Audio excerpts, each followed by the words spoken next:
അസ്സലാമു അലൈക്കും. കച്ചി language ട്യൂട്ടോറിയൽസിൻ്റെ video ക്ലാസ്സായ CLT വോയിസിലേക്ക് ഏവർക്കും സ്വാഗതം. ഇന്നത്തെ ക്ലാസ് നമുക്ക് ആരംഭിക്കാം. ഇന്ന് കഴിഞ്ഞ ക്ലാസ്സിൽ പോലെ ചില പ്രത്യേക ശബ്ദങ്ങളെയൊക്കെ ആസ്പദമാക്കിയാണ് നമ്മൾ ഇന്നും ക്ലാസ് എടുക്കാൻ വേണ്ടി പോകുന്നത്. ഇന്നിപ്പോൾ നമ്മൾ നോക്കുകയാണെങ്കിൽ ഇംഗ്ലീഷിൽ ഗ്രാമർ നോക്കുമ്പോൾ possessive nouns and possessive pronouns എന്ന് പറഞ്ഞ രണ്ട് നാമങ്ങളുണ്ട്. Possessive nouns and possessive pronouns എന്ന രണ്ട് നാമങ്ങൾ. ആ നാമങ്ങൾ ഇംഗ്ലീഷിൽ നമ്മൾ പറയുകയാണെങ്കിൽ, ഇപ്പോൾ പൊസസീവ് നൗൺ എന്ന് പറയുകയാണെങ്കിൽ റഹീംസ്, റഹീമിൻ്റെ; സലീംസ്, സലീമിൻ്റെ; സൽമാസ്, സൽമായുടെ. അങ്ങനെ ഒരാളുടെ എന്ന് പറയുന്നതിന് പൊസസീവ് നൗൺസ് എന്ന് പറയും. അപ്പോൾ അത് നമ്മൾ എന്ത് ചെയ്യും, ആ നൗൺ എഴുതിയിട്ട് അത് അപ്പോസ്ട്രോഫി എസ് ഇടും, ഒരു മുകളിലൊരു കുനിപ്പിട്ടിട്ട് ഒരു എസ് ഇടും. അങ്ങനെ വരുമ്പോഴത്തേക്കും പേര് വരുമ്പോഴത്തേക്കും അങ്ങനെയുള്ള പൊസസീവ് നൗൺസ് ഉണ്ടാകുന്നു. ഇനി പൊസസീവ് പ്രോണൗൺസ് എന്ന് പറഞ്ഞാൽ ഹിസ്, ഹെർ, ദെയർ ഇങ്ങനെയുള്ളതൊക്കെയാണ് പൊസസീവ് പ്രോണൗൺസ്. അവൻ്റെ, അവളുടെ, അവരുടെ, അതിനാണ് പൊസസീവ് പ്രോണൗൺസ് എന്ന് പറയുന്നത്. ഈ പൊസസീവ് പ്രോണൗൺസും പൊസസീവ് നൗൺസും കച്ചി ഭാഷയിലും ഉണ്ട്. അതെങ്ങനെയെന്ന് നമുക്ക് നോക്കാം. നൗൺസ് നമ്മൾ പറയുകയാണെങ്കിൽ ആളുടെയോ ഒരു സ്ഥലത്തിൻ്റെ പേരാണ് നൗൺ എന്ന് പറയുന്നത്. അപ്പം സൽമ, ഖുർഷീദ്, റഹീം, ഇസ്മായിൽ, സുലൈമാൻ, ഇതൊക്കെ നൗൺസാണ്. ഇതിന് കൂടെ സുലൈമാൻ്റെ, സൽമയുടെ, സലീമിൻ്റെ എന്ന് പറയണമെങ്കിൽ ഈ നാമത്തോടു കൂടി നമ്മൾ ജോ എന്ന ഒരു അക്ഷരം ചേർക്കുക. ജോ ഒരു അക്ഷരമാണ്. അത് ഒറ്റയ്ക്ക് നിന്നാൽ അതിന് അർത്ഥമില്ലെന്നാണ് എൻ്റെ വിശ്വാസം. ഇനി അതിന് ജോയ്ക്ക് ഒറ്റയ്ക്ക് നിൽക്കുമ്പോൾ ജോയോ എന്ന ആ വാക്കിന് അർത്ഥമുണ്ടെങ്കിൽ ദയവായി നിങ്ങൾ കമൻറ്റ്സ് കോളത്തിൽ എഴുതുക. പക്ഷേ എൻ്റെ വിശ്വാസം, എൻ്റെ അറിവിൽ ജോ ഒറ്റയ്ക്ക് നിന്നാൽ അതിന് അർത്ഥമില്ല. അപ്പം റഹീം ജോ എന്ന് പറഞ്ഞാൽ റഹീമിൻ്റെ, സൽമ ജോ സൽമയുടെ, ബാപ്പ ജോ ബാപ്പയുടെ, ബോബി ജോ ബോബിയുടെ. അപ്പോൾ അങ്ങനെയുള്ള ജോ ചേർത്ത് കഴിഞ്ഞാൽ, ഒരു പേരിൻ്റെ കൂടെ ജോ ചേർത്ത് കഴിഞ്ഞാൽ ഇൻ്റെ കൂടെ എന്ന അർത്ഥം വരുന്ന പൊസസീവ് നൗണായി അത് മാറും. ഇനി അതുപോലെ നമ്മൾ ഇംഗ്ലീഷിൽ ഹിസ്, ഹെർ എന്ന് പറയുന്ന ഒൻജോ, ഉനീജോ, തൂഞ്ചോ, മൂഞ്ചോ, പാഞ്ചോ എന്നുള്ള വാക്കുകൾ ജോ ചേർത്ത് കഴിഞ്ഞാൽ അവിടെയും നമുക്ക് പൊസസീവ് നൗൺസ് കിട്ടും. അപ്പോൾ ജോ എന്ന ശബ്ദത്തിന് നേരത്തെ പറഞ്ഞതുപോലെ ജോ എന്ന ശബ്ദത്തിനും ഒരു പ്രത്യേകതയുണ്ട്.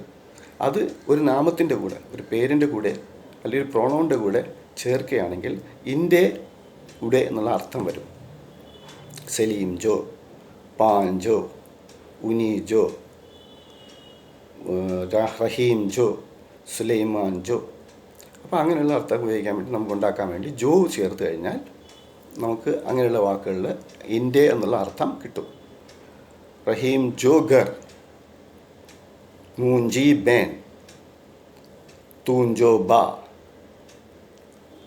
തൂഞ്ചോ ഗരെ കേർ മെടെ ആയെ, തോഞ്ചോ ഗരെ കേർ മെടെ ആയെ, മൂഞ്ചോ ഗരെ കേർ ബിനായെ, തോഞ്ചോ വാപ്പാജോ നാലോ കുറവായ. അപ്പോൾ ജോ എന്നുള്ള ശബ്ദം നമ്മൾ ചേർക്കാം. അപ്പോൾ നമ്മൾ നേരത്തെ കോയെക്കുറിച്ച് പഠിച്ചു, ഇപ്പോൾ ജോയെക്കുറിച്ച് പഠിച്ചു. കോ എന്ന ശബ്ദം കഴിഞ്ഞ ക്ലാസ് കഴിഞ്ഞപ്പോൾ ഒരു കമൻറ്റ് വന്നു, കോ എന്ന ശബ്ദത്തിന് ഒരർത്ഥമുണ്ടെന്ന്. അതായത് കോ നമ്മൾ ഒറ്റയ്ക്ക് ഉപയോഗിച്ചാൽ അതിന് ഒരു അർത്ഥമുണ്ട്. എങ്ങനെയുണ്ട്, സുഖമാണോ, അങ്ങനെയുള്ള ഒരു അർത്ഥം വരുന്നുണ്ട്. പക്ഷേ അതങ്ങനെ ഉണ്ടെങ്കിൽ എൻ്റെ അറിവിൽ അത് ഇത്ര ശരിയാണോ എന്ന് അറിയില്ല. നിങ്ങൾ ഇത് ക്ലാസ് കേട്ടതിന് ശേഷം കോയ്ക്ക് സെപ്പറേറ്റ് അർത്ഥം ഉണ്ടെങ്കിൽ എന്താണ് കോ ഒറ്റയ്ക്ക് നമ്മൾ എഴുതിയാൽ അതിന് വരുന്ന അർത്ഥം എന്താണെന്ന് ദയവായി നിങ്ങൾ കമൻറ്റ്സ് കോളത്തിൽ എഴുതുക. അപ്പോൾ ഇന്ന് നമ്മൾ ജോ എന്ന ശബ്ദം പഠിച്ച്, ഇതിന് മുമ്പുള്ള ക്ലാസ്സിൽ കോ എന്ന ശബ്ദവും പഠിച്ച്.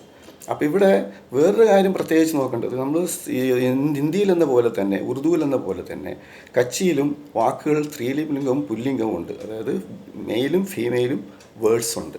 അപ്പോൾ അങ്ങനെ വരുമ്പം മൂഞ്ചോ ബാ എന്ന് പറയുന്നത് മൂഞ്ചോ ബാ, അതായത് ആവുൻ്റെ കൂടെ ജോ ചേർക്കുമ്പോൾ മൂഞ്ചോ, ആവുൻ്റെ കൂടെ ജോ ചേർക്കുമ്പോൾ മൂഞ്ചോ. മൂഞ്ചോ ബാ എന്ന് പറയുമ്പോൾ എൻ്റെ സഹോദരൻ മൂഞ്ചോ ബാ പറയും.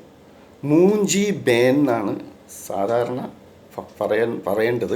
പക്ഷേ ഇപ്പോൾ നമ്മളവർ പറഞ്ഞ മൂഞ്ചോ ബേൻ എന്ന് പലരും പറയുന്നുണ്ട്. ആ സ്ത്രീലിംഗ പുല്ലിംഗ വ്യത്യാസം ഇപ്പോൾ ആരും കണക്കിലെടുക്കുന്നില്ല. അപ്പോൾ നിങ്ങളോട് എനിക്ക് ചോദിക്കാനുള്ള സ്ത്രീലിംഗ പുല്ലിംഗ വ്യത്യാസം നമ്മൾ കണക്കിലെടുക്കണമോ? നമ്മുടെ വാക്കുകൾ നമ്മൾ പ്രയോഗിക്കുമ്പോൾ സ്ത്രീലിംഗ പുല്ലിംഗ വ്യത്യാസങ്ങൾ കണക്കെടുത്ത് അതുപോലെ പറയുന്നതാണ് വ്യാകരണം, ഗ്രാമർ അനുസരിച്ച് പറയുകയാണെങ്കിൽ അതാണ് ശരി. പക്ഷേ അത് ഇപ്പോഴത്തെ പല ആളുകൾക്കും അതിനോട് വിയോജിപ്പുണ്ട്. മൂഞ്ചി എന്ന് പറയേണ്ട ആവശ്യമില്ല, മൂഞ്ചോ തന്നെ പറഞ്ഞാൽ മതി എന്ന് പറയും. തു മൂഞ്ചി റാണിയായ പറയുമ്പോൾ തു മൂഞ്ചി റാണിയായെന്ന്, തു മൂഞ്ചോ റാണിയായെന്ന് നമ്മൾ പറയാറില്ല. അപ്പം ആ ഒരു സ്ത്രീലിംഗ പുല്ലിംഗ വ്യത്യാസം കൂടി ജോ ഉള്ളത് ജി ആവും, മൂഞ്ചോ എന്നുള്ളത് മൂഞ്ചി ആവും, ജി ആവും, ജോ ഉള്ളത് ജി ആവും. അപ്പോൾ അതാണ് ഇന്നത്തെ ക്ലാസ്സിൻ്റെ വ്യാകരണ ശബ്ദത്തിൻ്റെ ഒരു പ്രത്യേകത പറഞ്ഞത്. അപ്പോൾ നമ്മൾ ഓരോ ശബ്ദങ്ങളായിട്ട് എടുത്തിട്ട് ആ ശബ്ദങ്ങൾ ഒറ്റയ്ക്ക് നീങ്ങുമ്പോൾ അതിന് എന്താണ് അർത്ഥം, അത് വേറെ വാക്കുകളുമായിട്ട് യോജിപ്പിച്ച് കഴിഞ്ഞാൽ എന്തർത്ഥം വരുമെന്ന് അറിയാൻ വേണ്ടിയാണ് ഞാനിത് പറഞ്ഞു തരുന്നത്. അപ്പം നമ്മൾ കഴിഞ്ഞ ക്ലാസ്സിൽ കോ പറഞ്ഞ് ഇപ്പോൾ ജോ പറയുന്നു.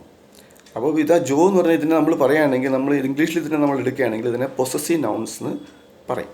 Possessive nouns and possessive pronounce.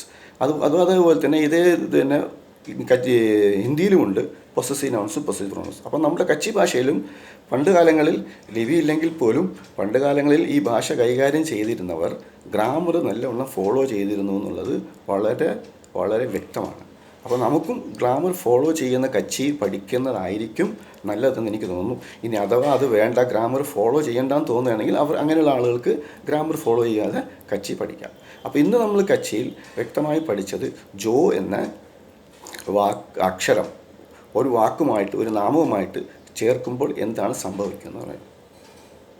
തോഞ്ചോ ഗർജോ വട്ട് കേർ ഹമ്മേത്തോ എന്ന് ചോദിക്കുന്നത് തോഞ്ചോ ഗർ, ജോ അവിടെ തോഞ്ചോ ഗർജോ വട്ട് കേർ ഹമ്മേത്തോ, തൂഞ്ചി ബേഞ്ചി വ്യ കഡേക്കർ, തൂഞ്ചി ബേഞ്ചി വ്യ കഡേക്കർ, തോഞ്ചോ വാപ്പ ഹോസ്പിറ്റൽ തീ ആയോക്കോ, തോഞ്ചോ വാപ്പ അസ്പിത്താൽ തീ ആയോക്കോ. അപ്പം അങ്ങനെയൊക്കെ ചോദിക്കും. ജോയുടെ ഒരു പ്രത്യേകതയാണ് ഇന്നത്തെ ക്ലാസ്സിൽ പറഞ്ഞു വരുന്നത്. അപ്പോൾ ഏത് ക്ലാസ്സിൽ, എല്ലാ ക്ലാസ്സിലും ഇനിയിപ്പം വളരെ ദീർഘിപ്പിച്ച് കൊണ്ടുപോയിട്ടുണ്ടെങ്കിൽ ആളുകൾക്ക് ബോറടിക്കും. അതുകൊണ്ട് ഡെയിലി കുറേശ്ശെയായിട്ട് പറയാം. അതുകൊണ്ട് ഈ ക്ലാസ് നിങ്ങൾ ശ്രദ്ധിച്ചുപൂർവ്വം കേട്ടിട്ട് ഇതിൽ വന്ന മിസ്റ്റേക്കുകൾ എന്തെങ്കിലും ഉണ്ടെങ്കിൽ അത് ചൂണ്ടിക്കാണിച്ച് നിങ്ങളുടെ അഭിപ്രായത്തിൽ എന്താണ് കറക്റ്റ് എന്നുള്ളത് കൂടി വ്യക്തമായി അറിയിക്കാം. ഇനി അടുത്ത ക്ലാസ്സിൽ നമുക്ക് കാണാം. അസ്സലാമു അലൈക്കും.